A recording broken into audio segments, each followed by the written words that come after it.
kuishi maisha yenye matokeo. It is the will of God, ni mapenzi ya Mungu uwe na maisha yenye matokeo.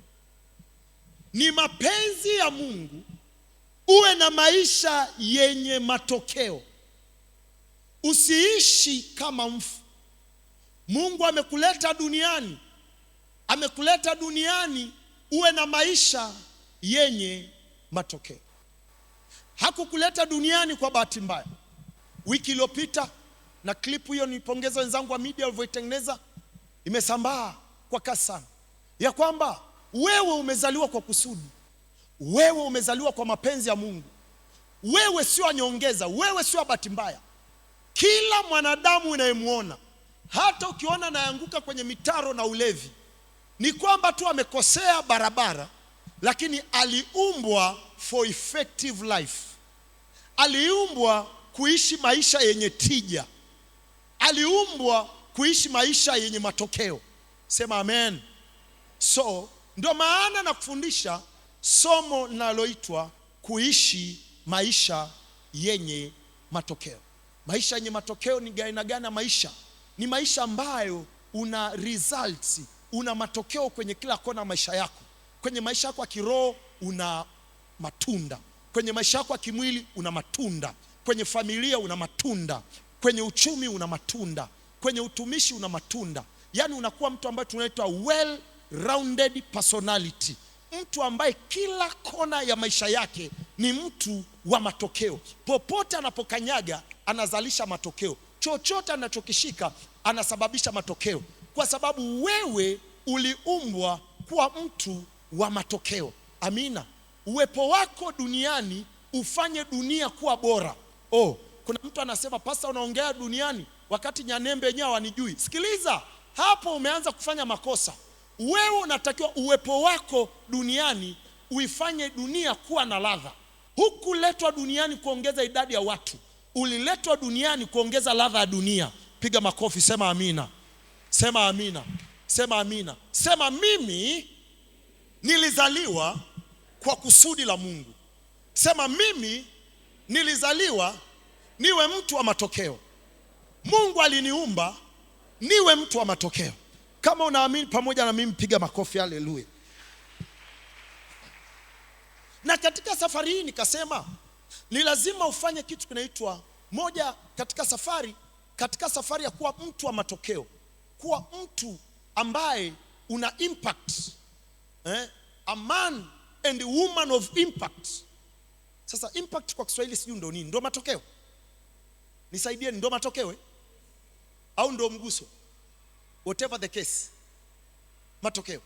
Kwa hiyo ili uwe mwanamke mwenye matokeo, ili uwe mwanaume mwenye matokeo, kuna vitu lazima uvishike. Tunasema kukamata picha ya ukuu, catching the vision of greatness. Sema vision of greatness. Sasa sikiliza mpendo wangu, wewe sio mnyama. Hii mambo ya kusema kwamba nashukuru Mungu nimezaa watoto 3, nikajenga na kanyumba kangu, hayo ni maisha ya kuku. Hayo ni maisha ya panya. Even panya wanazaa. Even panya wana nyumba. Even panya wanasomesha watoto. Kama unafikiri na kutania, kaangalie katoto kapanya, kakitokezea kakuta hatari, kanakula kona, kaliambiwa na nani? Kalipigwa shule tu. Sasa walifundishanaje? Sio habari yako, wanajuana walivyofundishana. Lakini Mungu amekuumba zaidi ya hapo. Mungu amekuumba kupitia wewe uguse ulimwengu, uiguse Mwanza, uguse nchi, ya kwamba watu wengi wafaidike kwa uwepo wako. Sasa sikiliza, hawawezi kufaidika kwa uwepo wako wewe ukiwa remain small. When you are small, you can't have impact. Ili uwe na impact, you must be great. Lazima uwe mkuu ili uweze kuwa na impact. Sawa sawa? Sawa sawa? Sawa sawa? Nataka kuondoa mawazo ya local championship, nikupeleke kwenye international championship. Kwa sababu you are not local. You are not local. You are not local. Sababu kuna watu wenye anawaza Texas, na ukisikia Texas utafikiri sijui ni wapi, kumbe ni Nyahini. Texas. Are you listen to me? Nilianza kukamata maono ya ukuu kwa sababu kwa neema ya Mungu alinipa walimu wazuri kina Bishop Mpemba. Wakaanza kunifua kwamba wewe ni mshindi na zaidi ya kushinda katika Kristo Yesu. Wewe si wa kawaida. Wewe ni chumvi ya ulimwengu. Sio chumvi ya kijiji chenu. Kijiji ni kidogo. Wewe ni global figure. Akili ikaanza kunigeuka. Na hiyo ikatupelekea hata namna unavovaa, vaa kama mtu anaenda mahali fulani. Usivae kama suspect. Unajua, unaweza ukavaa alafu ile eneo lokaa simu ikapotea, watu wakaanza na wewe. Maana your dressing is like a suspect. Kwamba jamani, hii simu, hebu angalieni huyo jamaa. Kumbe tajiri wa Mungu, nimeacha kusema maskini wa Mungu. Tajiri wa Mungu wala hujaiba simu ya watu, ila umevaa kama mtuhumiwa, mshukiwa. Don't dress like suspect. Tukafundishwa don't dress like suspect. Hata kama ujala mchana, vaa kwa mvao unaoonyesha unakoenda. Usivae kwa mvao uliopo leo. Vaa kuonyesha unaenda wapi. Onyesha fikira zako zinaangalia wapi. Haijalishi maisha yako ya leo, kama Mungu angeheshimu baada ya darasa hili, haijalishi umekuwa ni mtu wa staili gani, haijalishi maisha yako yamekuwa namna gani, naona unaanza kupiga hatua ya kwenda kwenye ukuu, ya kwenda kwenye ushindi wako, ya kwenda kwenye baraka zako. Piga kelele amina. Sema amina. Nikaanza kujiona hivyo, nikaanza kujitamkia hivyo, na niliona kwenye neno la Bwana ya kwamba mimi sio mtu wa ovyo. Mimi ni aina fulani ya mtu ambaye Mungu ananitegemea. Listen to me. Wakati Yoshua anapepeta ngano, anajiona ni mpepeta ngano, yuko chini ya mashimo, anajiona ni mtu wa ovyo. Malaika alipokuja, aliita jina gani? Alisema salamu shujaa. Maana yake ni nini? Mbinguni Yoshua kwa anatambulikana kama shujaa, duniani kama mpepeta ngano. Sijui kama niko na mtu hapa. Inawezekana wanakutambua kama mpepeta ngano, inawezekana wanakutambua kama yule dada asiyekuwa na mwelekeo, lakini nataka nikwambie liko jina lako la mbinguni, na hilo jina linasema salamu ewe shujaa. Salamu ewe shujaa. Wewe ni shujaa. Wewe ni shujaa. Wewe ni shujaa. Sema mimi ni shujaa. It's amazing. Labda malaika angekuja, Gideoni pole. Kwa kweli nimeona. Lakini anambia salamu shujaa. Gideoni akauliza malaika, unaniita mimi shujaa? Kuna shujaa wa staili hii? Sikiliza. Mungu hakuiti kulingana na kile unachopitia. Mungu hukuita kulingana na wewe ni nani, jinsi alivyokuumba. Mungu hakuangalii kwa yale unayopitia leo. Mungu hakuangalii kwa hali yako ya leo. Mungu anakuangalia kwa kusudi lake juu ya maisha yako. Sema amina. Sema amina. Thank you Hospital. Roho Mtakatifu ananiambia good luck, rudia tena. Kuna mtu anatakiwa asikie hapa. Sikiliza. Mungu hakuangalii kwa hali yako ya leo, au kwa kile unachopitia, au kwa yale uliopitia. Mungu anakuangalia kwa kusudi lake na viwekezo vyake alivyokuumba akaeka ndani yako. Alipokuja kuongea na Gideon, alipoongea na Gideon, hakuongea naye kwa mazingira anayopitia. Aliongea naye kwa jinsi ambavyo mbingu inamjua. Inasema salamu shujaa. Saidia kumgeuka jirani yako, msalimie, mwambie salamu shujaa. Yes, hata kama ujala jana usiku, you are still shujaa. Kwa sababu ushujaa wako hauamliwi ulikula nini jana. Ushujaa wako unaamliwa na neno linasema nini kuhusu wewe. Ushujaa wako hauamliwi na nini kichoko mfukoni mwako sasa hivi. Ushujaa wako unaamliwa na neno linasema nini kuhusu wewe. Ushujaa wako hauamliwi na ulizaliwa kijiji gani. Ushujaa wako unaamliwa na Mungu anasema nini kuhusu wewe. Piga kelele amen. Kile ambacho Mungu anasema kuhusu wewe, hicho ndo ukikamate, hicho ndo ukiamini, hicho ndo ukikubali, utakuwa umekamata kitu kinaitwa the vision of greatness. Kukamata maono ya ukuu. Nilikwambia aonavyo mtu nafsini mwake ndivyo alivyo.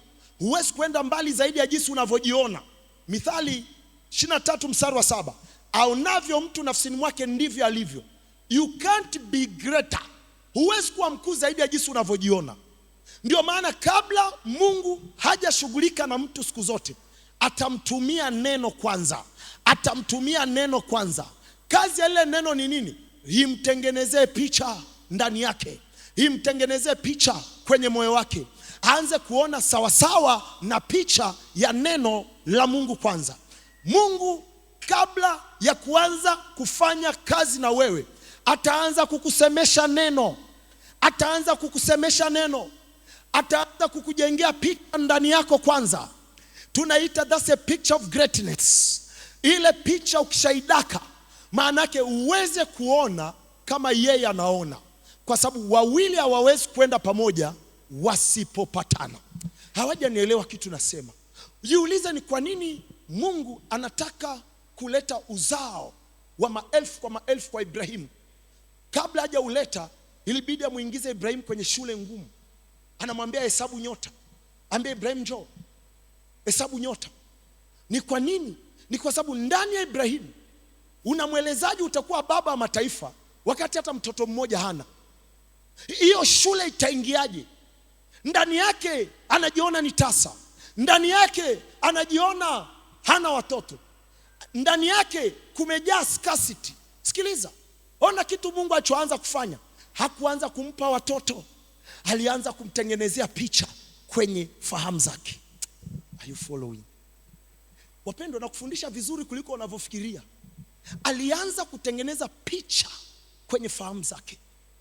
Akaanza kumwambia hesabu nyota. Akahesabu akashindwa.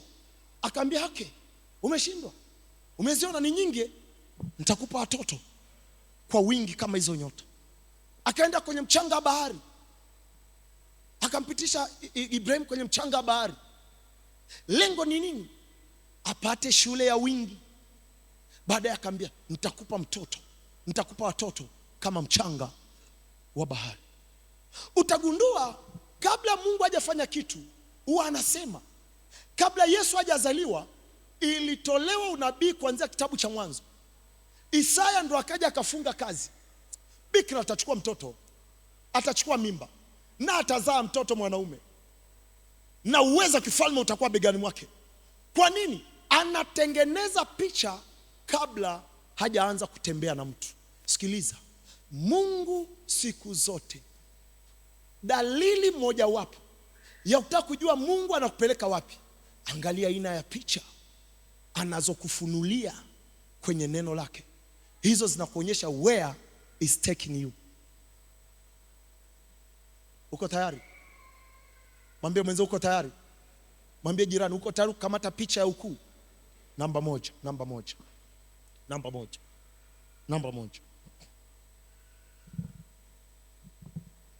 Kabla sija kufundisha namna ya kuelekea kwenye ukuu, kamata kwanza namna ya kuwa na matokeo. Kamata kwanza picha, ujitambue kwamba who are you? Wewe ni nani? Namba moja. Uliumbwa uwe na matokeo. Hiyo ni pointi ya kwanza. Kwa nini uwe mtu wa matokeo? Nataka ukamate hii picha. Kwa nini wewe uwe mtu mkuu?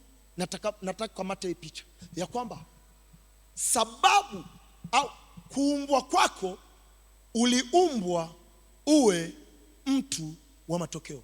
From beginning, kuanzia mwanzo wewe unayeniangalia, uliumbwa uwe mtu wa matokeo. Na hiyo tunaiona haraka kwenye kitabu cha Mwanzo 1 mstari wa 26 hadi 27. Mwanzo 1 mstari wa 26 hadi 27. You were created to be a woman and a man of impact. uliumbwa uwe mtu wa matokeo. Sema niliumbwa niwe mtu wa matokeo. Toa sauti, sema niliumbwa kuwa mtu wa matokeo. Biblia inasema Mungu akasema. Mungu akasema. Sio mjomba wako akasema. Sio bibi yangu akasema au bibi yako akasema. Sio kabila lako likasema. Sio baba yako aliyekuzaa ambaye umjui akasema. Sio mama yako ambaye zikana hata umjui akasema. No, God said. Mungu akasema. Nasema Mungu akasema. Biblia inasema Mungu akasema tumfanye mtu kwa mfano wetu, kwa sura yetu. Sikiliza, wakatawale, wakadominate. So from the beginning you were created to dominate. Kuanzia mwanzo uliumbwa kutawala. Sema niliumbwa kutawala. Na hii haina uhusiano na ukoo wenu. Hii haina uhusiano na baba yako alikwambia nini. Kama alikwambia la hivi ashukuriwe Mungu. Haina uhusiano na jamii yenu ilikwambia nini. Kwa sababu aliyekuumba anasema ni kwa nini alikuumba. Anasema nilikuumba ukatawale. Kwa hiyo wewe uliumbwa kudominate. Listen to me. You will dominate. Nasema you will dominate. Nasema you will dominate. Uliumbwa kutawala. Lazima vitu viwe under dominion. Sio maisha ya kuendeshe. Wewe uyaendeshe maisha. Are you following me? You dominate. Unajua kudominate vitu unaviweka under authority. Uchumi unaweka under authority. Mambo unaweka under authority. Yes. You were created to dominate. Uliumbwa kutawala. Anasema wakatawale samaki wa baharini, wakatawale ndege wa angani, na wakatawale na wanyama wa nchi yote pia, na kila chenye kutambaa kitambaacho juu ya nchi. Wapendwa, labda niende polepole tuchore hii picha vizuri kwenye akili zetu. Ya kwamba Mungu alipokuumba, hakukuumba kama kinyangarika. Hakukuumba kama nyanyambovu.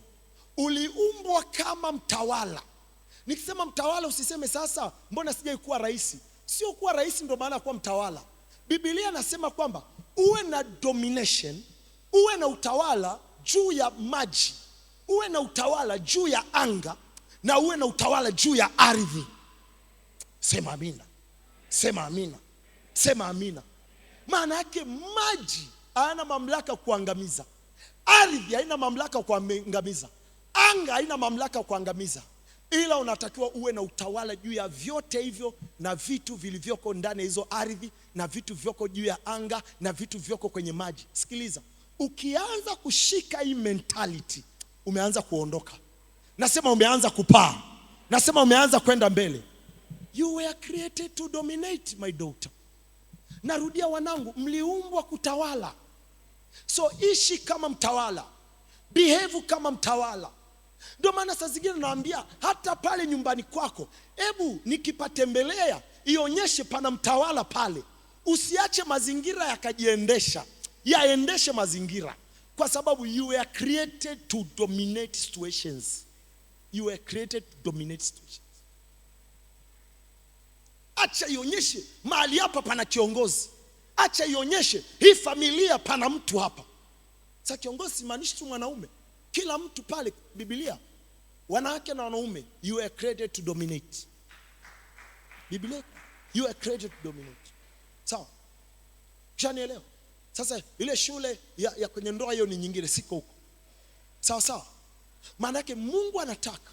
Are you following? Are you following? Mungu anataka popote ulipo, mazingira yote yawe chini ya uangalizi wako.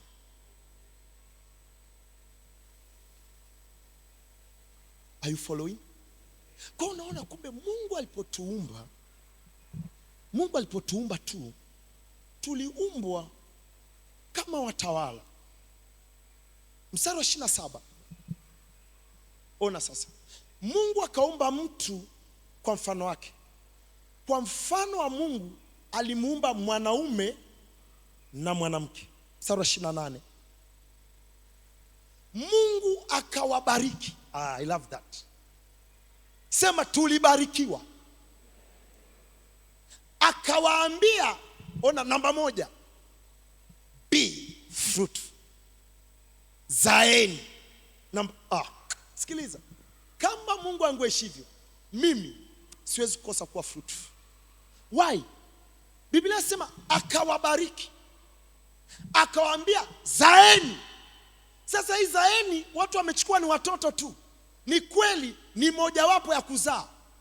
Lakini hapa inasema be fruitful.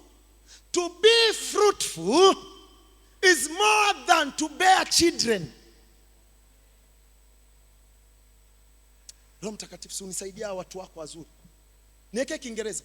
To be fruitful is more than to bear children. Ona Kiingereza. Inasema and God blessed them and God said unto them, be fruitful. Be fruitful. Kiswahili ndio sema zaeni. Kutokea Kiingereza kwenda Kiswahili tungeendaje lugha nzuri? Asante. Pasa amenambia itakiwa andiko muwe na matunda. Muwe na matunda. Muwe na matunda. Muwe na matunda. Kwa kuanzia kuumbwa kwako uliumbwa uwe mtu wa matunda. Sema niliumbwa niwe mtu wa matunda. Sema kwa jina la Yesu, popote nilipo nitakuwa mtu wa matunda. Biblia inasema be fruitful. Be fruitful. So you were created to be fruitful. Uliumbwa kuwa fruitful. Uliumbwa kuwa mtu wa matokeo. To be fruitful ndio matokeo yenyewe. Uliumbwa kuwa mtu wa matokeo. Ukianza kushika hivi vitu ukalewa, ukanywa hii, ukalewa hili neno, listen to me, maisha yako yataanza kubadilika. Yataanza kuwa maisha yenye matokeo kila kona maisha yako. Kwa sababu you were commanded, na ulipewa nguvu ya kuwa mtu wa matokeo. Biblia inasema zaeni, be fruitful. Namba 2 asema mkaongezeke. Maana yake increase. Mungu anataka uongezeke. Popote ulipo in your life, maisha yako yasibaki kwenye stage moja. Mungu anataka kila itopo leo uongezeke. Pokea hiyo neema kwa jina la Yesu. Kwa jina la Yesu. Kwa jina la Yesu. Smallness is not our portion. It's not. Asema be fruitful. Zaeni matunda. Alafu asemaje? Mkaongezeke. Mkaijaze nchi. Fill the earth. Unaona Mungu anakutaka ufill the earth. Uijaze nchi. Amina. Amina. Acha sauti yako ijaze nchi. Acha uwepo wako uijaze nchi. Acha uwepo wa matunda yako uijaze nchi. Amina. Hii Mungu alitaka uwe na mentality kubwa. Hata kama unafanya biashara, acha kuwaza tu. Listen to me. Na dunia ilipo sasa hivi ni rahisi sana kutimiza maandiko. You can fill the earth very fast. You can fill the earth, kwa sababu sasa hivi product yako unaweza kufanya ikaonekana nchi nzima. Shida una local mentality. Una mtazamo wa udogo. Unajichukua kawaida. Nisikilizeni watu wa Mungu. Mungu hakuwaumba mwe kawaida. Mungu aliwaumba mwe watu wa matokeo. Matokeo yenu yaongezeke, yaijaze nchi. Geuke jirani. Mwambie mwenzio acha mentality ya kijijini. Mwambie mwenzio acha village mentality. Ingiza mentality ya global. Kwani hamkusikia? Okay, I will come back there. Number 2. Point ya number 2. ya kusaidia catch the vision au picha ya pili. Cha kwanza nasema umeumbwa kuwa nani? Uliumbwa kuwa mtu wa nini? Uliumbwa kuwa mtu wa matokeo. Na tumeona kwenye neno la Mungu, kumbe Mungu alipotuumba, alituumba tuwe watu wa matokeo na kuongeza matokeo mpaka kuijaza nchi. Sasa inawezekana ikawa ni uzao, that's one of that, lakini whatever also you are doing, Mungu anataka uhakikishe kwamba kinaongezeka. Namba 2, wewe picha, kamata hii picha. Wewe ni mlima. Pamoja uliumbwa kwa mtoto. Picha pili natakiwa ukamate. Wewe ni mlima. Nifundisha Nakuru baadhi ya mambo haya. Wewe ni mlima, sio kichuguu. Andika tu hivyo, afuta kuonyesha maandiko. You were created to be a mountain. Uliumbwa kuwa mlima, sio kichuguu. Acha nirudie. Uliumbwa uwe mlima. Sema mlima. Tuasa usema mlima. Ngoja mpendo, unaweza ukadharau kichuguu, huwezi kudharau mlima. You can't ignore the presence of mountain. You can't ignore the presence of mountain. You can't ignore the presence of mountain. You can ignore the presence of kichuguu, but you can't ignore the presence of mountain. You were created to be a mountain. Uliumbwa kuwa mlima, ya kwamba presence yako haiwezi kuwa ignored. Presence yako haiwezi kudharauliwa. Maisha yako duniani haiwezi kudharauliwa, kwa sababu you are a mountain and not kichuguu. Mika 4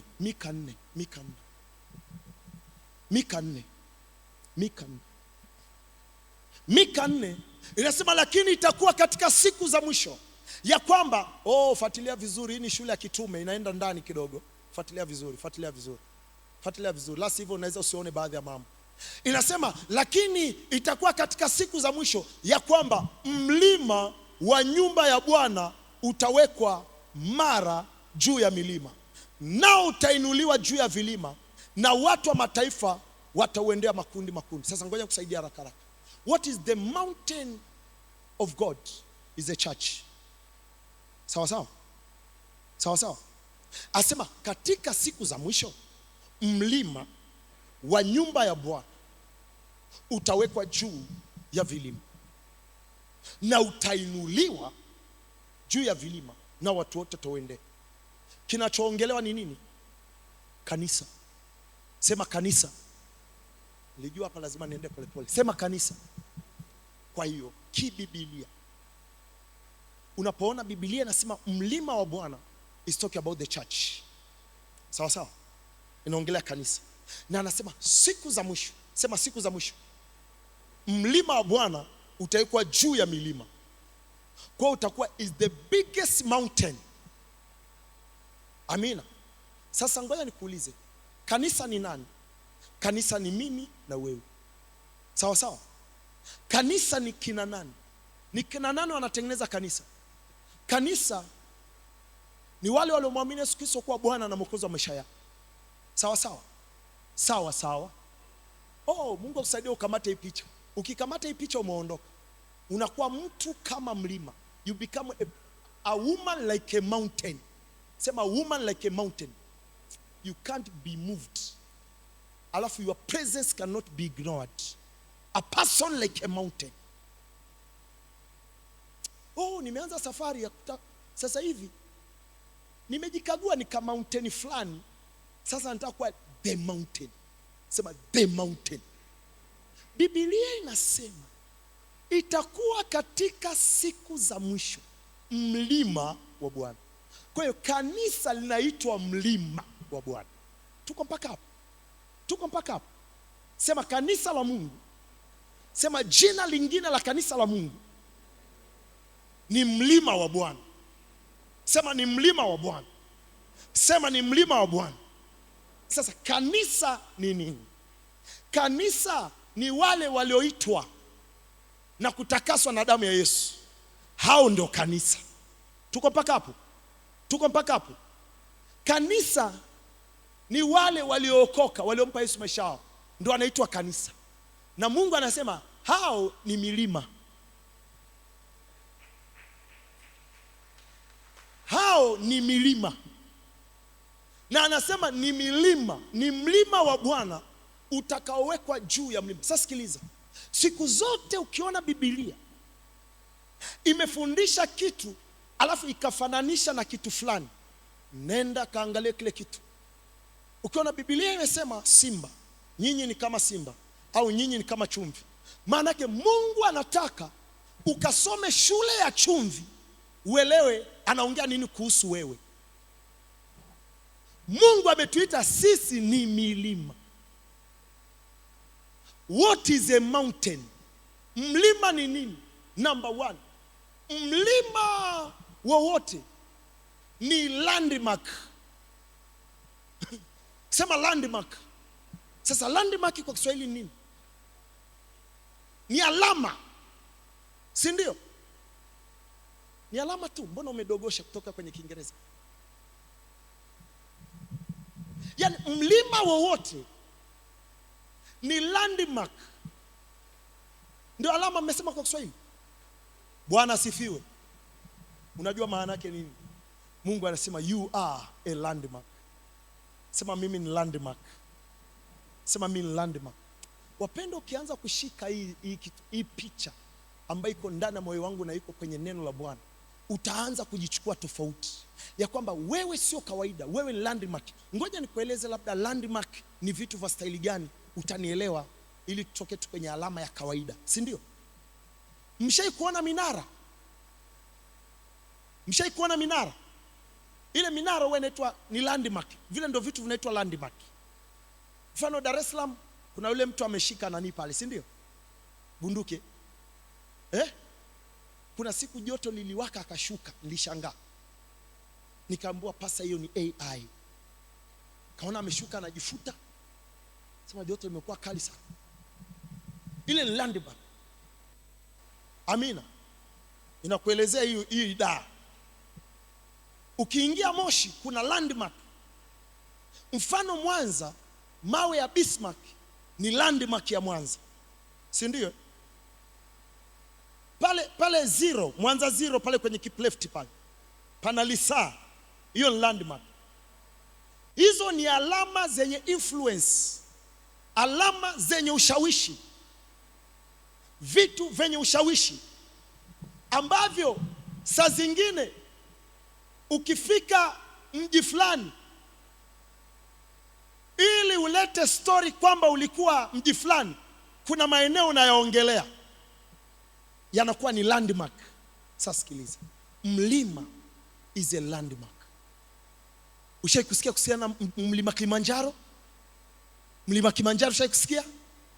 Ni alama ya nchi, ina ushawishi. Huwezi kudharau uwepo wake, huwezi kuuchukulia poa. Ndio Mungu anasema sisi ni milima. Maanake Mungu alikusudia kila mtu aliokoka awe mtu mlima. Listen, mountain is hard to move, is immovable. Mlima uondolewi kwa wepesi. Mlima utikiswi. Mlima utikiswi. Mlima kutokea mbali utaona uwepo wake. Kuanzia leo kwa jina la Yesu, watu kutokea mbali watatambua uwepo wako, watatambua uwepo wa biashara yako, watatambua uwepo wa familia yako. Kwa jina la Yesu, you are a mountain. Na kuita mtu mlima. Sema mimi ni mtu mlima. Wapendwa, kwanza ukianza kupata hizi shule, hata kukatakata tamaa kwa ovyo hakuwezi kuwepo. Sikia moyo umenishuka. Umeshuka naenda wapi? Wewe ni mtu mlima. Mlima utingishiki ovyo. Mlima utikisu ovyo. Mlima huwezi kudharau uwepo wa mlima. Utadharau uwepo wa kichuguu, sio mlima. Sikiliza, kuanzia leo kwa jina la Yesu, watu hawatadharau tena uwepo wako, kwa sababu wewe sio kichuguu. Sema mimi sio kichuguu. Sema nimepakwa mafuta kuwa mlima. Na Biblia inasema kitu cha ajabu, anasema katika siku za mwisho Mungu anaenda kuinua mlima wake. Maana yake anaenda kuinua watu wake, anaenda kuinua, anasema nitauinua mlima wangu ukae juu ya vilima. Maana yake kuna milima mingine, iko milima mingine. Siasa ni mlima. Kuna kitu kinaitwa 7 mountain of influence, milima 7 ya ushawishi duniani. Mungu akaona katika milima 7 ushawishi anauweka juu mlima wake ambao ni kanisa la Bwana, ya kwamba kanisa la Bwana katika siku za mwisho watu wake watakuwa kama mlima. Na asema wakishafikia hiyo level, mataifa wataanza kukimbilia kanisani, watu wataanza kukimbilia kanisani, kwa sababu mnaanza kuwa watu wenye ushawishi. Kila kona ni mtu kama mlima. Mwambie mwenzio, unajionaje? Unajiona kichugua au mlima? Amesemaje? Nina milima hapa. Punga mkono, sema mimi ni mlima. Toa sauti, sema mimi ni mlima. Sikizani jamani, Mungu anataka ujenge biashara ambayo ni kama mlima, immovable, haitukisiki. Biashara ambayo you can't ignore, hakuna mtu anaweza kaizarau. Biashara ambayo ina influence, biashara ambayo ni landmark. Mungu anataka ujenge familia kama mlima, familia ambayo ni landmark, ndoa ambayo ni landmark. Mungu anataka watoto wako wawe mlima. Mungu anataka huduma hii iwe ni ni mlima, ni moja limlima kwenye nchi hii. You can't take it for granted. Yes, a man like a mountain, mtu kama mlima. Nimeona kwenye neno la Mungu, it change my mind. Kajua asante, kumbe kuja nikusudia niwe kichuguu, umenikusudia niwe mlima. Na kama Mungu wangu aishivyo, nitakuwa mlima. Nasema nitakuwa mlima. Na nakuaje? Naanza kukubali kwanza hii picha. Safari ya kuenda huko ni kukubali picha kwanza, ya kwamba I was created for impact. Niliumbwa kwa ajili ya matokeo. Namba 2, niliumbwa kuwa mlima. Kusudi la Bwana ni kwamba mimi niwe mlima, na nimekupa picha mlima. Kwanza nakubali hiyo mind. Namba 2, ninaanza kukiri ya kwamba mimi ni mlima. Mimi ni mlima. Biashara yangu itakuwa mlima. NVC itakuwa mlima ambao utakuwa ni landmark kwenye nchi, hata kwenye ulimwengu. Mlima Kilimanjaro ni landmark duniani. Landmark duniani. You can't ignore it. Mountain Kilimanjaro. May God help you, my daughter, with mountain flora. Mtu kama unaanza kukiri kwanza, unaikubali ile picha, yes, ndivyo nilivyo. Alafu namba 2, unaanza kukiri. Na namba 3 nitakufundisha kwenye session za mbele. Namba 3, picha ya 3 nitakiwa ikamate, picha ya ukuu. Wewe ni mahali pa kujifisha na kujistiri kwa wengi. Wewe ni mahali pa kujificha na kujistiri kwa wengi. Jamani, hiyo picha mnadaka. Wewe sio mtu wa kulialia. Wewe ndio mahali pa makimbilio ya watu, mahali pa kujificha na kujistiri kwa wengi. Nilisoma andiko moja, nilipata kule Nakuru, nilishangaa, nilikuwa sije kuona ile andiko. Kumbe watu bwana, watu hawafanani. Kuna watu ambao ni kimbilio wakati wa dhoruba. Utaiona haraka haraka kwenye kitabu cha Isaya 62 mstari wa 2. Mungu amekusudia wewe uwe mahali pa kujificha na kujistiri kwa wengi. Sema amina. Sema amina. Haijalishi una hali gani leo, hebu jione wewe ni msaada wa watu wengi. Nasema wewe ni msaada wa watu wengi. Soma. Asema na mwanadamu atakuwa kama mahali pa kujificha. Asema na mwanadamu atakuwa kama mahali pa kujificha. Pa kujificha na upepo, na mahali pa kujistiri na dhoruba. Na mwanadamu atakuwa kama mahali pa kujificha na upepo, na mahali pa kujistiri na dhoruba. Yaani hilo ni lijitu, limekuwa lijitu kivuli. Amegrow to the level, kuna maelfu ya watu wanajificha chini ya uvuli wake. Yaani maisha yao yanaendeshwa kutokana na uwepo wake. Asema na mwanadamu atakuwa kama mahali pa kujificha na upepo, na mahali pa kujistiri na dhoruba. Listen to me. God has called you. Mungu amekuita uwe lijitu ambalo kwenye mbawa zako kuna watu watajificha. Kuna watu wataendesha maisha yao chini ya mbawa zako. Kuna watu watakimbilia kivuli chako. Kuna watu watakuwa salama kwa sababu wewe upo. Mtu kivuli. You were created. Unajua kuna mtu sasa hivi yupo, yani anajihisi yani yeye ndo anatakiwa asaidiwe.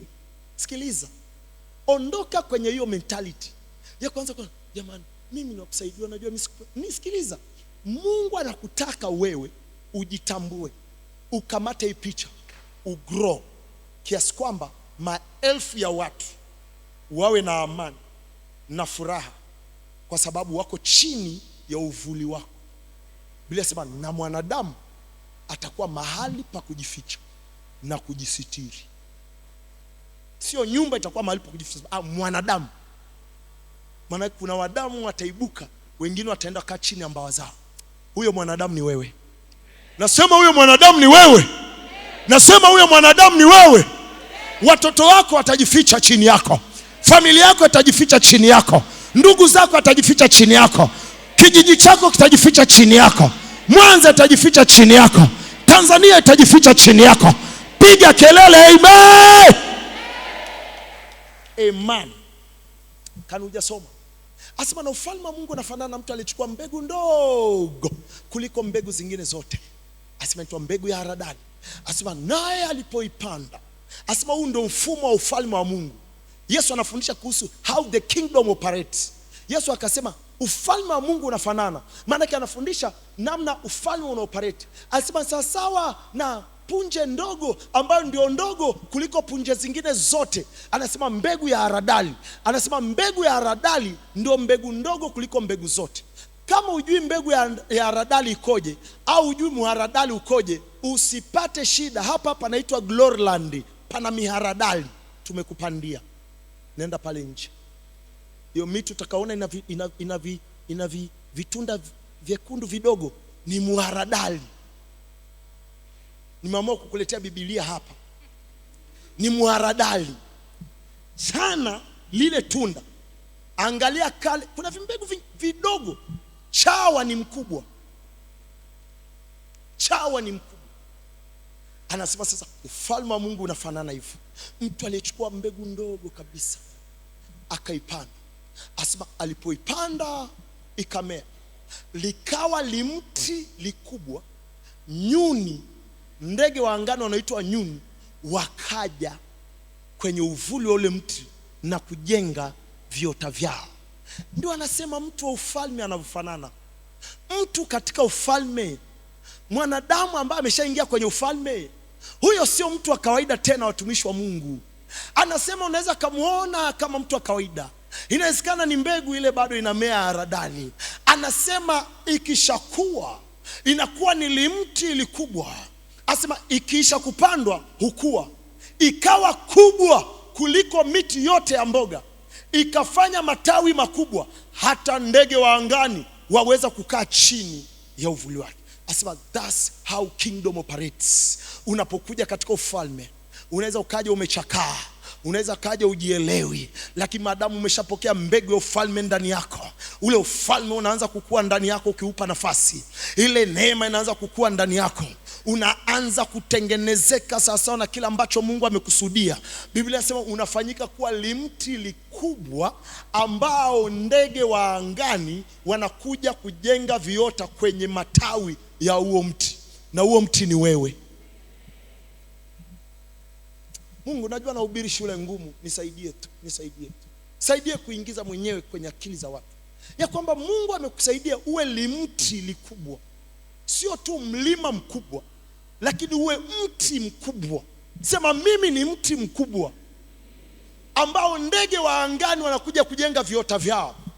You know what? Maana yake watu wengine wanaendesha maisha kwa uwepo wako. Msijali, nitawahubiria hadi mwelewe. Takuja Jumapili nyingine nitahubiri tena. Paka nikikuangalia hivi nione kweli huu ni mlima. Kweli huu ni mti mkubwa.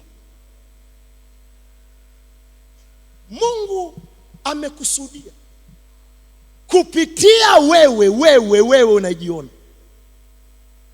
Wewe ambao unaniambia mchungaji, sijui baba, sijui mama. Lakini maadamu hujafa upo duniani, ndio maana Mungu anataka usikie. Wewe ni mlima. Wewe ni mti mkubwa. Uliumbwa kuwa na matokeo. Wewe ni mtu kivuli, mtu sitara. Wewe ni mtu mahali pa kujificha. Pastor unatufundisha nini? Na kufundisha, ukishaanza kukamata hii mentality, hata ukiwa unaweka mipango yako, utaacha kuweka mipango kama panya. Mungu anisaidie nijenge nyumba.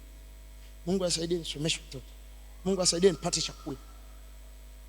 Ani me, I and myself, ndio mipango imekaa.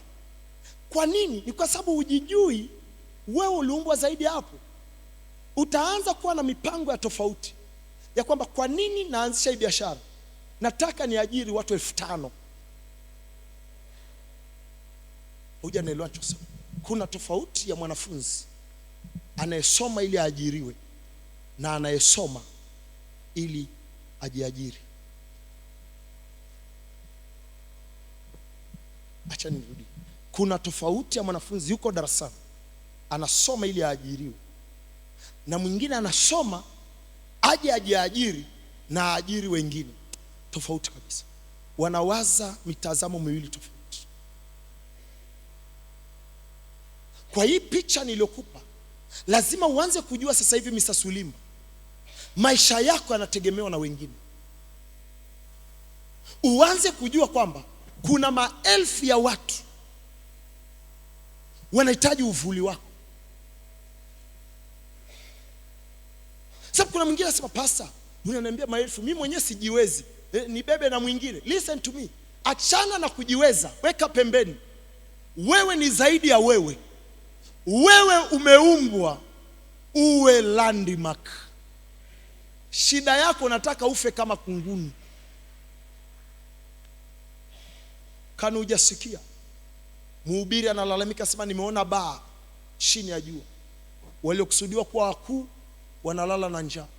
Wale watu wa kawaida ndio wanatanua. Maana yake ni nini? Kuna watu wanaishi maisha ambayo sio yao. Kuna watu wanaishi maisha ambayo sio yao. Kuna watu wanaishi maisha ambayo sio yao.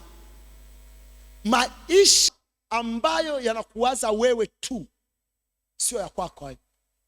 Wewe ni zaidi ya hapo. Naona majiant wanainuka hapa. Naona wakuu wanainuka hapa. Naona mabiashara makubwa yanainuka hapa. Yes. Nishapata neema ya kukaa na watu wawili karibu, ambao unakuta mtu mmoja chini yake ana watu karibia 30 wanamtegemea kwa ajili ya mshahara wa mwisho wa mwezi. Direct au ni wale direct. Nikakaa kaangalia wanavyoishi na wanavyowaza, nikagundua kumbe kuna tofauti, yani kuna mawazo ya mlipa mshahara na mawazo ya mlipwa mshahara.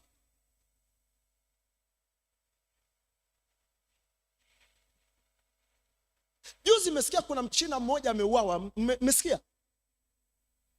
Mmesikia watu wanavolia huko? Mliona yule mama anavolia? Muuliza analilia nini? Halilii roho. Kwa nasikia kilio chake. Sasa bosi memuua. Sasa mimi nitakuwa wapi sasa? Mtu kivuli. Sikilizeni. Hiki ninachohubiri ndicho kweli. Mungu alikusudia watu wakuu watokee kanisani, na sio tu alikusudia, ndio kusudi la Bwana.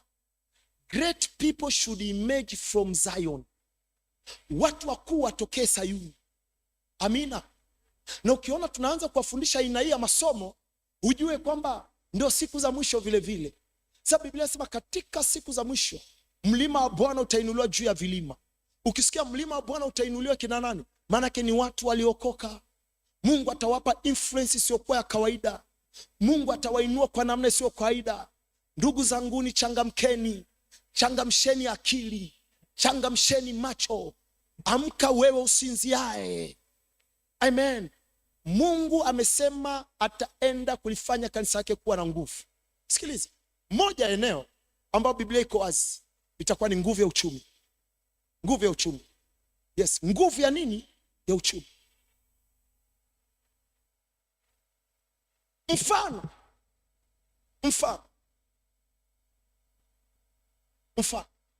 wewe una karibia watu 50 chini yako. Amina. Na wewe umeokoka. Do you know ni rahisi sana watu 50 kufuata imani yako? Sasa nataka nikusaidie kwa nini Mungu anataka akuinue. Ni ili uwe na ushawishi, uwe na kitu kinaitwa influence.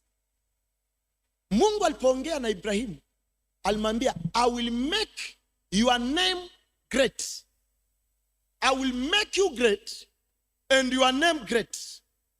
Kwa nini Mungu anamkuza Ibrahimu? Awe na influence. Awe na influence. Sikiliza wapendwa, kanisa, hata hii kanisa kimwili tu hivi, yani New Vine Church, likifanikiwa ushawishi wake unaongezeka. Watu wa Mungu, is it true? Mbona mmekaa kipendwa sana? Is it true? New Vine Church hata ushawishi wake hapa mjini ni kwa sababu lime grow. Sawa. Na ushawishi ni mtaji. Is a capital. Is a capital for the gospel. Sema amin. Mungu anataka mkamate economy. Mungu anataka muikamate jamii. Na uwezi kukamata jamii kwa kichuguu. Lazima uwe limlipa. Lazima uwe mtu ambaye ni mtu ambaye watu wanakimbilia wakati wa dhoruba. Sema amina. Sema amina. Wangapi wanaelewa picha na ujaribu kujenga? Wangapi wanaelewa mapenzi ya Bwana juu ya maisha yao? Wangapi wanaelewa mapenzi ya Bwana juu ya maisha yao? Acha nikuchoree picha nyingine kutoka kwenye neno. Oh my God. Ona kila ambacho Mungu anasema. Ukienda kwenye kitabu cha Mathayo 5:13, utaona Yesu anasema wewe ni chumvi. Sisi ni chumvi. Kwa hiyo anataka tuwe na picha ya chumvi, tujione kama chumvi. Asema ninyi ni chumvi ya dunia. Kumbuka mara kwanza ametuambia tuliumbwa tuzae, tuwe na matokeo, tuongezeke, tuje nchi. Ya pili asema sisi ni milima. Amen. Ya tatu,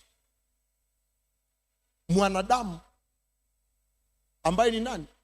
Ni sitara na kimbilio kipindi cha dhoruba. Sema huyo ni mimi. Sema huyo ni mimi. Sema huyo ni mimi. Mgeukie jirani mwambie huyo ni mimi. Namba 4 anasema hivi, ninyi ni chumvi. Alafu anasema ninyi ni chumvi ya dunia. The salt of the world. Shida yetu tumekuwa na mentality ambayo haiko sawa sawa. Na ndio umefanya tusiwe watu wenye influence hata kwenye society, hata makazini, hata huko kwenye jamii. Kwa sababu hatujijui, hatujakaa mahali petu. Biblia inasema sisi ni chumvi ya ulimwengu. Sema mimi ni chumvi ya ulimwengu. Sema mimi ni chumvi ya ulimwengu. Sema mimi ni chumvi ya ulimwengu. Now listen, kazi ya chumvi ni nini? Na kazi kama 4. Number 1, chumvi inaleta ladha. Chumvi inaleta ladha. Wamama anaelewa na wanaume na sisi tunaelewa, msije mkatutishia, hata sisi tunajua kupika. Wamama mnaelewa, lakini wanaume na sisi tunaelewa, sababu na kupika na sisi tunajua. Haijalishi chakula umekiwekea viungo vya aina gani, when there is no salt, pakosekana chumvi, ladha yote ya viungo inapotea. Is it true? Wamama tuko pamoja? Yaani umeunga, umeweka na binzari, umeweka na hiki, umeweka na hoho na kila kitu. Mama, umepatia hiki. Usipoweka chumvi, ladha vitu vile vyote visikiki. Sasa anza kuweka chumvi kidogo kidogo, unasikia ladha ya chakula chote na viungo vyote na kuja. So salt is a catalyst.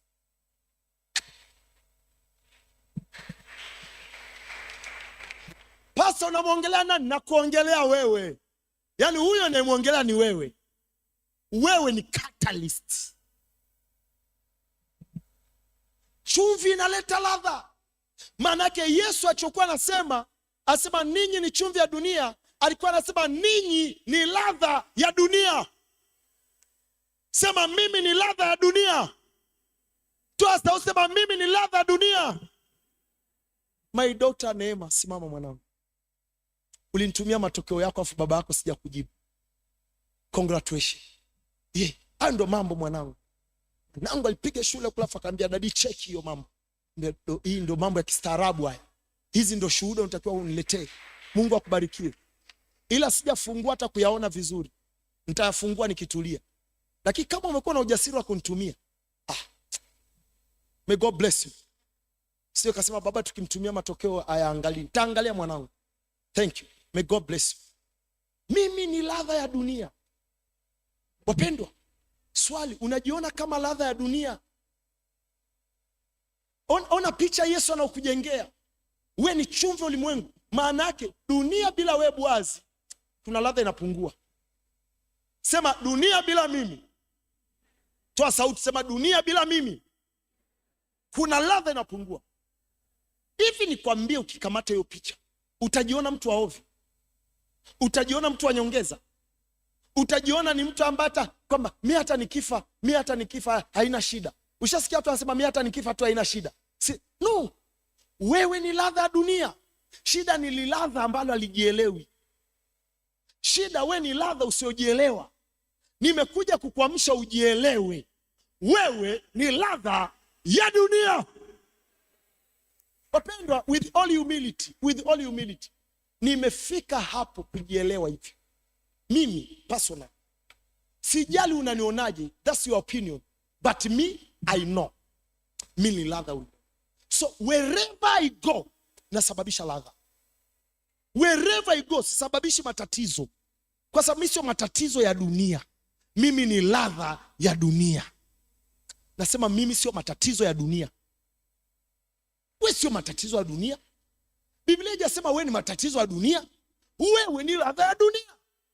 Maanake uwepo wako Nyanembe ikisikie raha. Uwepo wako NVC isikie raha. Uwepo wako kwenye hiyo kampuni iwe na ladha. Uwepo wako kwenye huo mtaa uwe na ladha. Uwepo wako katika mji wa Mwanza iwe na ladha. Uwepo wako nchi ya Tanzania iwe na ladha. Hilo ndilo fungu lako. Piga kelele amen. Pastor, unatufundisha nini? Na kufundisha maisha ya matokeo. Maisha ya matokeo yanatokana na catching the picture of greatness first. Ukamate picha. Listen, kipindi nafanya business, I knew mimi ni wa tofauti. Lazima kwenye ulimwengu wa business niwe ladha. Sikiliza, ni kweli kabisa. Where is that young man? Yes. So sisimama. Mwaka 2021 tunakabidhiwa duka. Na ukijana anatokea kijana akaja akakutana na mimi. Kwanza ulipokutana na mimi ilibidi uokoke chap, si ndio? Nilipa ladha chap. Na sikumpea ladha eti kanisani, sio kanisani, tuko kwenye business. Mimi ni ladha everywhere. Rohoni pap. Tulipotoka hapo, tulipewa mtaji. Tulianza na vyombo vya plastiki. yanaitwa mabondo, kama bado leo yanauzwa. Duka zima lina mabondo. Sema mabondo. Yaani ukiuza enzi hizo, mteja akileta buku anakaribia kununua carton, dozen nzima buku. Well, mimi akili yangu imeshafundishwa. Mimi nimefundishwa always to be on top. Akili yangu imemfundisha kwamba fungu lako ni juu na ni juu tu. Sema fungu langu ni juu na juu tu. Sema fungu langu ni juu na juu tu. So popote ninapoanzia uwe na uhakika nitakuwa naelekea juu. Within itichukua kama mwaka mmoja au miaka miwili hivi, pale mjini kulikuwa kuna watu wanasifiwa kwenye hiyo industry yetu ya vyombo. Si unajua sasa zinapishana, wengine wanauza pipi, sisi tunauza vyombo. Walikuwa kuna maduka kubwa, ilikuwa ni moja, lilikuwa kule karibia na Dilasila. Pendo kutaja tu kwa majina, nikitaja mtajua. Yani hapa mjini, yani wale wa mama wa BOT wa TRA wakitaka kitu fulani hivi wasema twende kwa fulani, kuta sahani 2 30,000. Mimi nauza buku dozen. Mimi tutaribiana heshima. Mimi ni mtu mlima.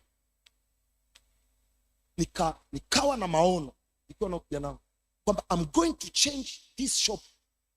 Ili duka litauza vitu vya Ufaransa na inaitwaje Uarabuni pale, sijui EAU Dubai, EAU si nini vipi.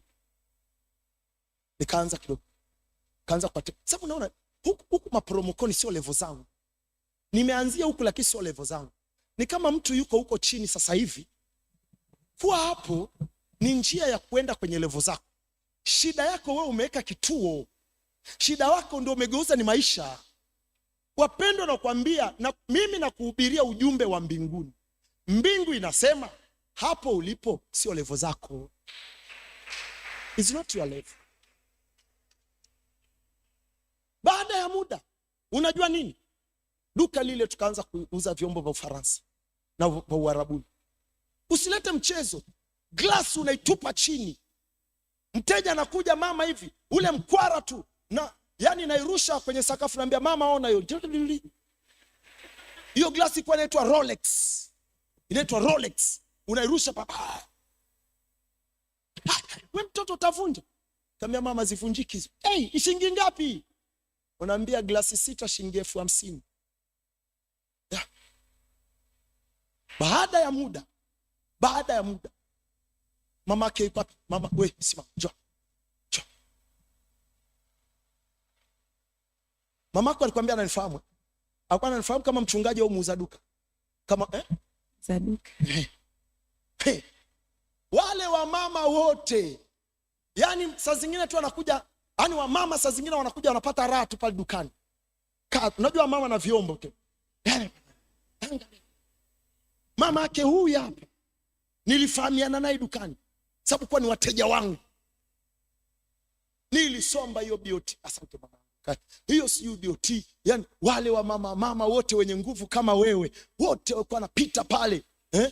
Wa mama nguvu kama kina Boke hao, si ndio? Pita pale. Yani nauza dina set ya Ufaransa. It's not a joke. Sikiliza, baada ya muda, yani ilikuwa hapa mjini ukiongelea vile vyombo quality, utamtaja ule jamaa? Lazima unitaje na mimi. Wapendwa, hata kama unauza mkaa, acha uwe lijitu mlima kwenye mkaa. Sijasema ukauze vyombo.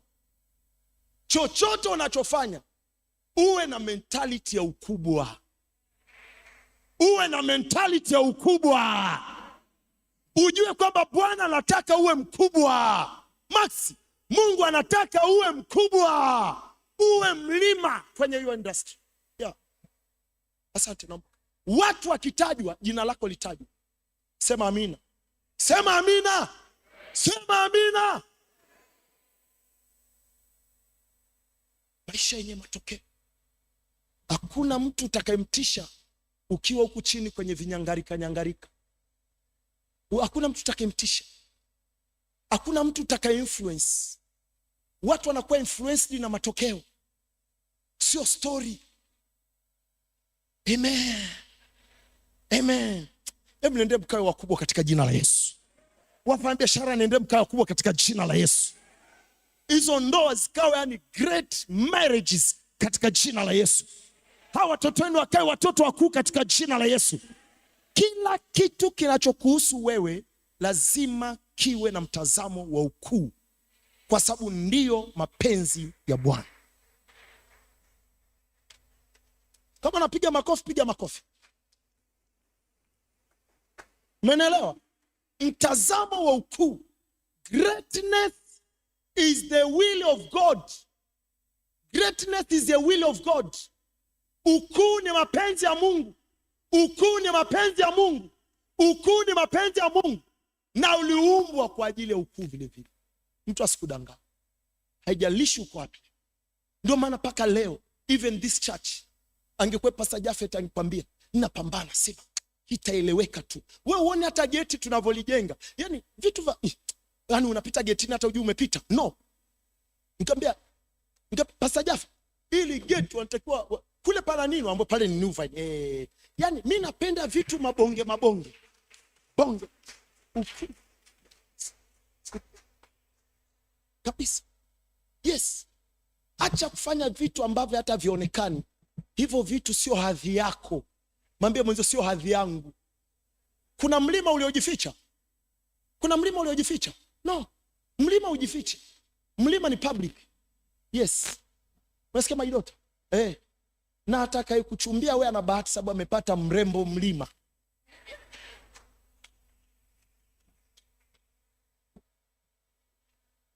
Kazi ya chumvi tunapomalizia tufunge ibada. Kazi nyingine ya chumvi nimekwambia ni kuleta ladha, si ndio? Kazi nyingine ya chumvi ni kuhifadhi. Chumvi inahifadhi. Maana yake Mungu alichokuwa alisema wewe ni chumvi, akawa anasema wewe ni muhifadhi, ili jamii isiharibike, ili nchi isiharibike, ili industry fulani isiharibike. Mungu anakutuma wewe kwenye hiyo industry ukawe muhifadhi, kwa sababu kazi ya chumvi ni kuhifadhi. Chumvi ukienda pale mwaloni, nenda kaangalie, wakitaka kukausha samaki wanazipaka chumvi, wanaziweka juani ili zisioze. Maanake chumvi inahifadhi vitu.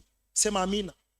Kwa hiyo wewe uliumbwa, Yesu aliposema nyinyi chumvi ya ulimwengu, maanake through you, kupitia wewe watu watahifadhiwa, ulimwengu utahifadhiwa, ndoa zitahifadhiwa, watoto watahifadhiwa, jamii itahifadhiwa. Why? Kwa sababu wewe upo. Kwa sababu wewe upo. Swali langu, unajiona kwa picha hiyo ya kwamba wewe ni mhifadhi? Unajiona kwa picha hiyo?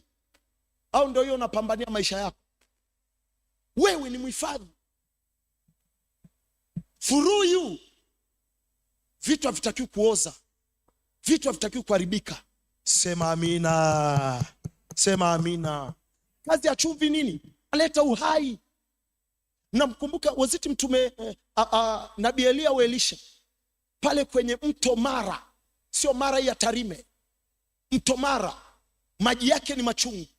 Wanakijiji wakamkimbilia nabii, wakamwambia hii nchi ni nzuri lakini maji yake ni machungu.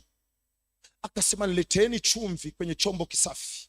Leteeni chumvi kwenye chombo kisafi, kwenye chombo kipya. Akaletewa chumvi. Biblia inasema akaimimina ile chumvi kwenye ule mto, na Biblia inasema mara hiyo hiyo maji yake akawa matamu. Maana yake chumvi huleta uhai. Yesu aliposema ni chumvi ya ulimwengu, maana yake wewe ni mleta uhai. Uhai kwenye biashara unaleta uhai, kwenye ndoa unaleta uhai, kwenye familia unaleta uhai, kanisani unaleta uhai, kwenye mazingira unaleta uhai, kwenye nchi unaleta uhai. Hey, wewe ni mleta uhai. Ndio maana sikiza, mwana NVC ukiajiriwa mahali hapa, ukiajiriwa mahali fulani huko, acha kuishia tu kuwa mwajiriwa, uwe mleta uhai. Niliajiriwa na Kasa, sema Kasa. Kasa siashai kuja hapa kwenye Kasa shule zake. Huyu Colin kwa Colin nimemfundisha. Sio kama mhubiri, kama mwalimu. Nafundisha masomo ya biashara. Is it true? Yes. Form ngapi? Form 1. Uko form 1 na form 2. Sawa sawa. Ni mwajiriwa. Lakini mwajiriwa tofauti. Kasa alikuwa amepata jembe. amepata lijitu kama mlima, amepata lijitu ambao ni uvuli. I was mwalimu wa kawaida. Baada ya muda sio mrefu, ikawa hakuna mtu anaajiriwa kwenye ile shule bila mimi kuwa kwenye panel ya kuinterview. I'm telling you the truth. I'm telling you the... Nini? Walicheki jamaa linavyoishi. Mbona sio kama walimu wenzake hawa wanaongoja mwisho wa mwezi. Alafu mimi mwisho wa mwezi sisumbui. Mwisho wa mwezi mshajipanga pale kwa director. Mimi nilikuwa naona aibu.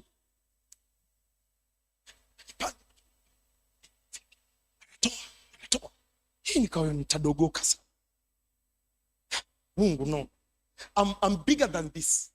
Waulize kina Colin nilivyokuwa nawafundisha. Mimi nikikufundisha bookkeeping, au nikikufundisha biashara, unaweza ukaacha masomo mengi.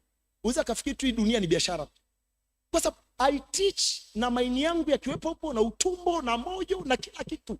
Kwa sababu mimi ni mtu mlima, lazima nilete impact every corner. Wewe mwalimu unafundisha watoto wanapata 0, alafu unasali NVC. What kind of impact is that? Hata unajua pasa masomo huwa sio marahisi, ndio maana watoto wanapata 0. Wewe ndio bogus. I was teaching, I was working. Nilikuwa naenda extra curricular kwa sababu mimi ni zaidi ya pesa unaonipa. Lazima ujifunze kuenda zaidi ya pesa unaopewa. Watu wengi wamebaki wa kawaida kwa sababu huwa wanaangalia wanachokipata. Sikiliza, kinachokuinua sio unachokipata, ni unachotoa. Ni shule ngumu, ni shule ngumu sana. Ni shule ngumu sana. Kuna watu hata hawajaelewa. Sikiliza, huinuliwi na unachopata, unainuliwa na unachotoa.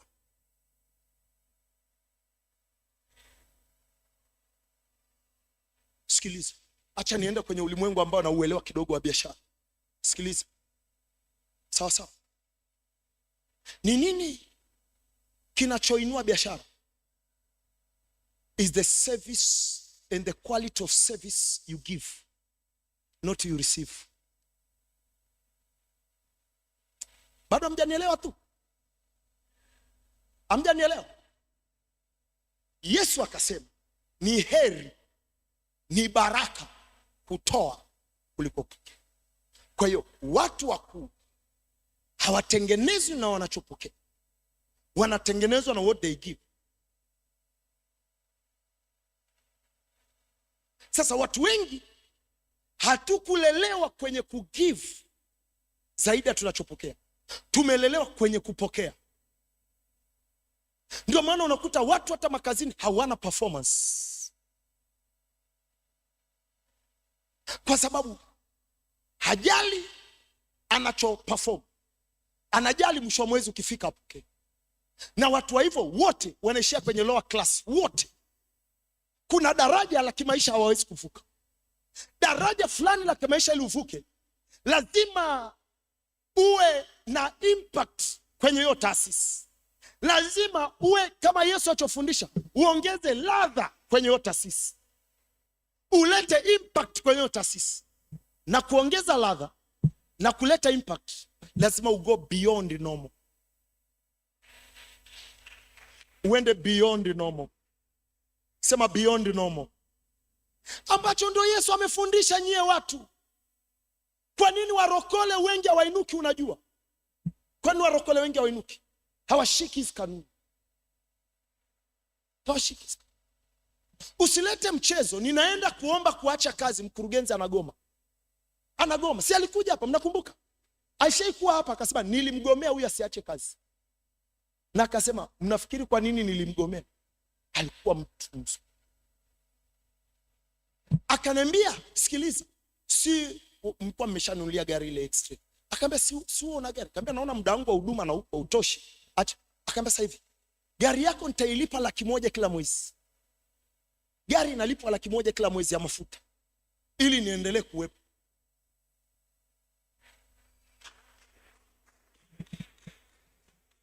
Tabia mnaoniona nayo hapa kwenye huduma ndio tabia nilikuwa naishi nayo hata huko mtaa. Mfano mimi ukitokea Max ukaniajiri, una bahati. Ile kampuni tunaenda jua. Sema kuniajiri, mimi nitakuwa kitengo cha maombi, usijali. Nitakuwa na kuombea huku niliko. Sawa sawa. Bwana sifiwe. Thank you. Wapendwa nisikilizeni. Badilisheni mtazamo wenu. Mungu amekusudia mwe wakuu nyie. Mungu anasema nyie ni milima. Mungu anasema nyie ni sehemu ambayo watu watakimbilia uvuli wenu. Sema amina. Sema amina. Sema amina. Sema amina. Sema amina. Sema amina. Sema nimekamata hiyo picha. Sema nimekamata hiyo picha. Sema nimekamata hiyo picha. Kwa jina la Yesu. Kwa jina la Yesu. Nitakuwa kama Mungu alivyokusudia niwe. Naomba usimame kwa miguu yako.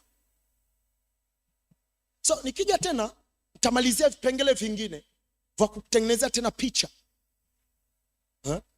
Sija kufundisha we ni simba. Sija kufundisha we ni nuru.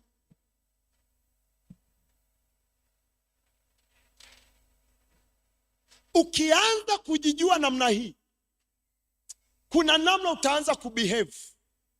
You will be behaving like a mountain. Thank you Holy Spirit. Wale mlioko kwenye biashara, kamata mentality ya kuwa big. Kamata mentality ya kuwa big. Wale ambao mko kwenye taasisi mbalimbali, kamata mentality ya kuwa big. Your pastor here, nimekamata mentality ya kuwa big. Big ndio fungu langu. No more, no less.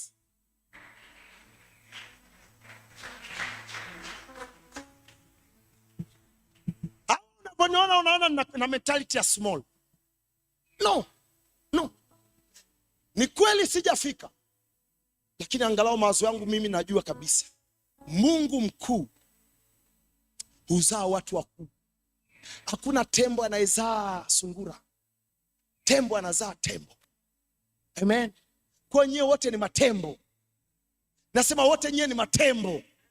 Sema mimi ni tembo. Twasa usema mimi ni tembo.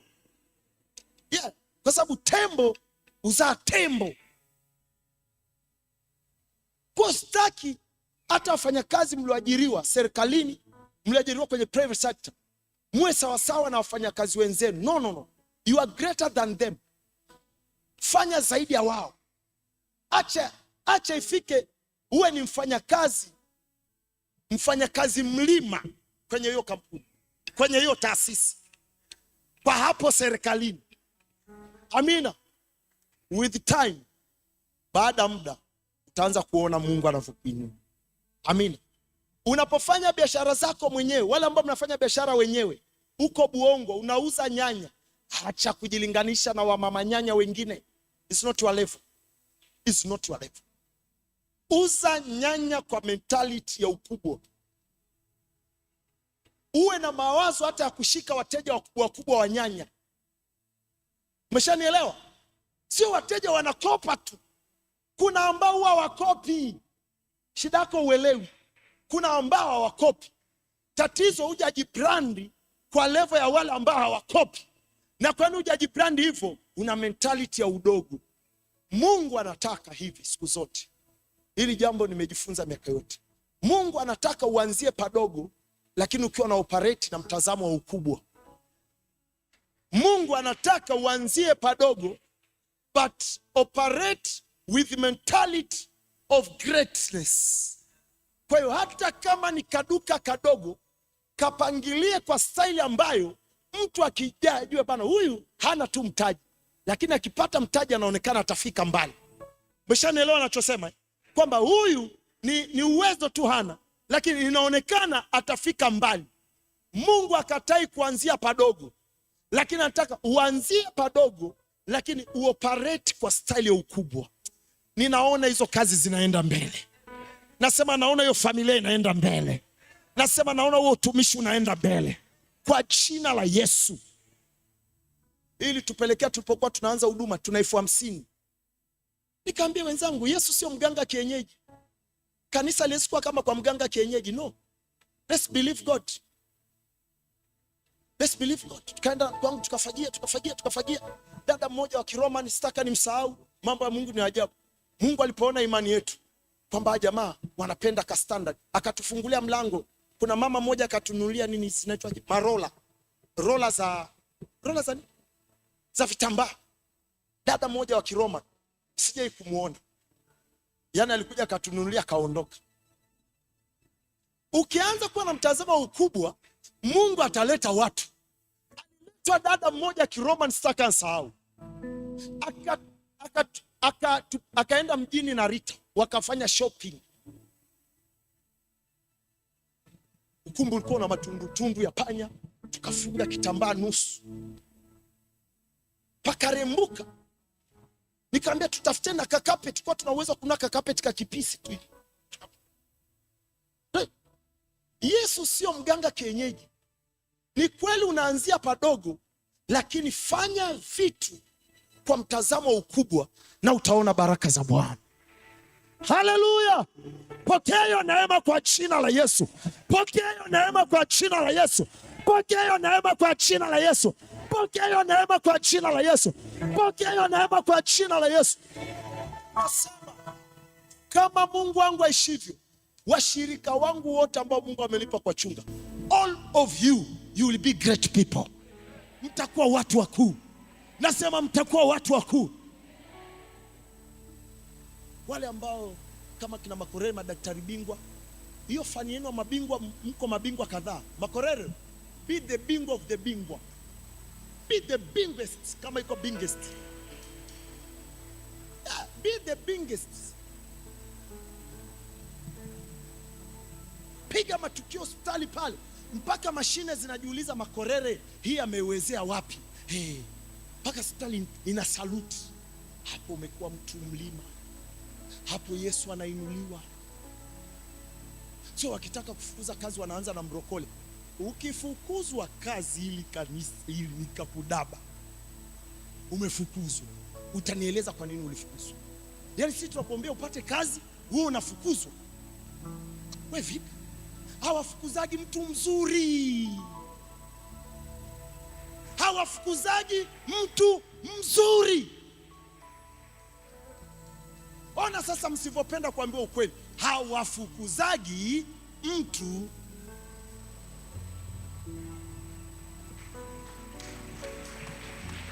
Sasa unajua ukikutana na injili ya namna hii, alafu ushai kufukuza, inakuwa inauma. Lakini acha ikuume, ikusaidie, kwa sababu Bwana kuna mlango anaenda kukufungulia hapo mbele. Kuna mahala Mungu anakupeleka. Acha tu kubali kuume leo, lakini siku nyingine ukiingia ujue pasta alisema hawafukuzaji mtu mzuri.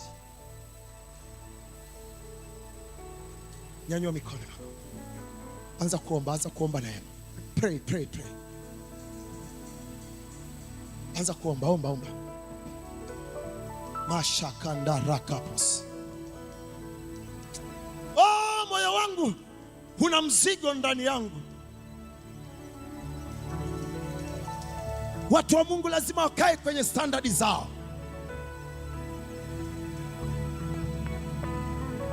Jiombe.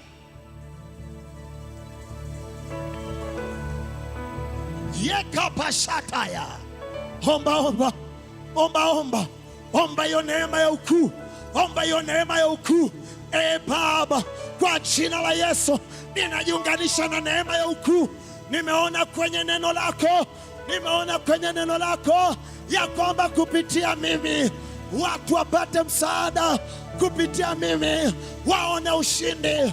Niwe mahali pa kujificha, niwe sitara, niwe mkombozi wa wengi, niwe uvuli wa wengi, niwe msaada wa wengi, niwe mtu mlima,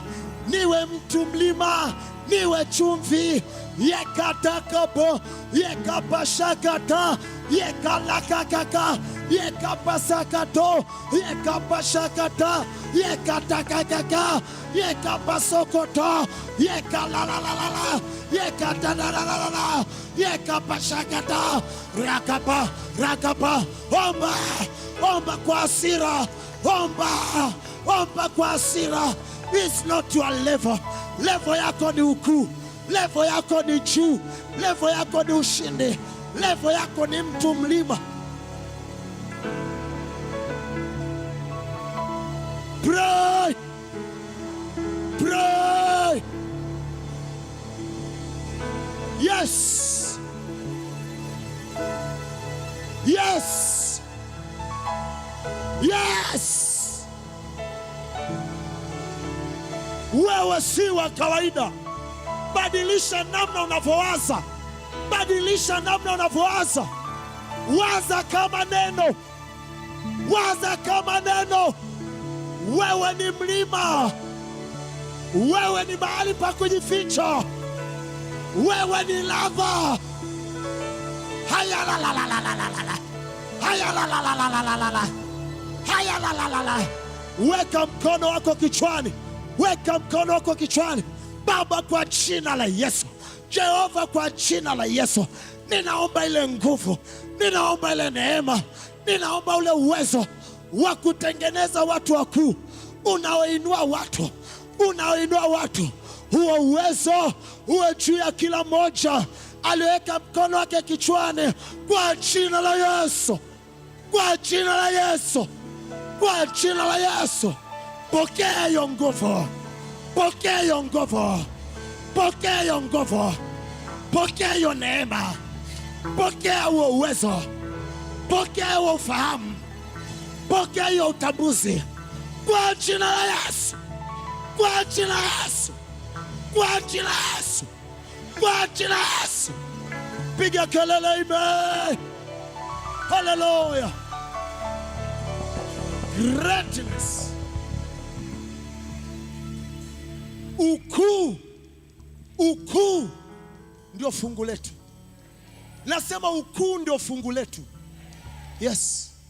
So from today, sitaki nione una behave like a cockroach. You are not a cockroach. You are not a cockroach. Don't behave like a cockroach. You are not. Behave like a lion because you are a lion. Behave like an elephant because you are an elephant. Behave like a mountain because you are a mountain. You are not kichugu. Mmeshanielewa watumishi wa Mungu? Mmenielewa watumishi wa Mungu? Mungu awasaidie. In Jesus name. Mgeukie jirani mwambie salamu mlima. Salamu makimbilio.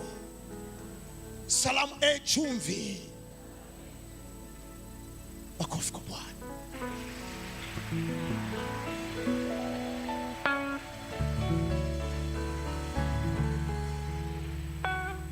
Nikiwabadilisha nyie, hata watoto wenu mtawabadilisha. Menelewa? Sio rokoli ndo anawaza vipi? No, simple. Kila mtu akaona namna bora ya kufanya kazi zake sasa, biashara zake, ya maisha yake, lakini ajijue kwamba ulimwengu unamsubiria. Thank you daughter for writing a book. May God bless you. Mama amekisoma chote alikuwa anasimulia jana. Mimi nilibanana mwanangu. Lakini akisoma chote ananiambia very powerful. Yes. Hiyo ndo namna kuonyesha wewe ni mlima. You are touching the world. Yeah, kitabu kitaenda everywhere. Wengine mna nyimbo ndani yenu. Hizo nyimbo zingegusa. Mnaona kama Boazi ni mlima sasa hivi. Mnaimba. Yaani hata kama utaki mtaimba tu nyimbo zake kanisani. Amekuwa mtu mlima. Ifike kipindi watu watumie bidhaa zako. Watumie bidhaa zako kwenye, si ndio? Za kiroho na za kimwili. Wangapi wanasema sawa sawa? Wangapi wanasema thank you pastor, umetufundisha vizuri. So nikija nitakuja niwalipue tena. Bado pointi zingine 4. Paka vichwa vikae sawa sawa. Alafu vichwa vishakaa sawa sawa, tunaanza kufundishana sasa ni nini cha kufanya. Baada kuwa na right mentality, now what to do to become a mountain. Kuwa mtu ambaye ni kimbilio, watu ambao wanakuja kupata uvuli kwako. Kuna wengine mmekaa hapa, hamna hela ya kula, mnakaribia na kufa. Wakati Mungu akikuangalia, anaona wewe ni mwajiri wa watu karibia 1000. Ila mwajiri mwenyewe sasa amekaribia kufa. Lakini asante Yesu Roho Mtakatifu ananiambia good luck. Ibada ya leo imefukua visima vingi sana. Roho Mtakatifu ananiambia ibada ya leo imefukua visima vilivyokuwa vimefukiwa. Vingine kwa vimefukiwa kwa sababu ya matatizo uliopitia. vingine vimefukiwa na changamoto ulizopitia, vingine vimefukiwa na historia uliopitia. Ile historia ikafukia vitu vizuri kwenye maisha yako. Bwana Yesu anatoa ile historia mbaya, kisima kinaanza kutema maji, kinaanza kutema ushindi, kisima kinaanza kuachilia maji ambayo itakuwa ni uzima kwa wengine, itakuwa ni ushindi kwa wengine. Piga kelele amen. Bwana Yesu nakushukuru. Unajua Yesu, ukiniacha nitataka nihubiri hata mpaka kesho, sababu nasikia moto ndani yangu. Asante kwa yale ulionijalia kusema. Ninakuomba Mungu wangu, sijasema ili kujifurahisha mali yako, nimesema kwa sababu ni moto unawaka ndani yangu. Wakutaka kuona majiant, kutaka kuona watu kama milima wanaibuka kwenye kada mbalimbali za kimaisha, kwenye kada utumishi, watumishi kama milima ambao you can't ignore their influence, you can't ignore their presence, you can't ignore their work. Lakini wafanyabiashara ambao ni kama milima, ambao you can't ignore their name, you can't ignore their product, you can't ignore their influence and their name. Lakini familia ambazo ziko kama milima, ambazo zinakuwa ni ndoa ambazo ni modo, ndoa ambazo zinakuwa ni kielelezo. Lakini tuinue watoto ambao ni milima, watoto wetu wakionekana waonekane ni vichwa wala sio mkia. Baba, umeweka hicho kilio ndani yangu ya kwamba niinue majitu, niinue watu. Na asante kwa maneno ulionipa kusema. Ninaomba Roho Mtakatifu uyatamie maneno niliyosema, uatamie neno lako. Kila neno ulionipa kusema liatamie kwenye mioyo ya watu hawa, liatamie, lipe kuota, lipe kuzaa matunda, lipe kuzaa matunda. Hili neno ambalo nimelisema liatamie kwenye fikra zao, lipe kubadilisha fikra zao, lipe kubadilisha muono wao. Wajione ni wakuu, wajione ni wakuu, wajione ni wakuu, wajione ni milima, wajione ni simba, wajione ni watu ambao ni sitara na kimbilio la wengi, wajione ni chumvi, wajione ni nuru, kwa jina la Yesu. Father, we thank you, we praise you in Jesus name. Na watu wazuri waseme amen.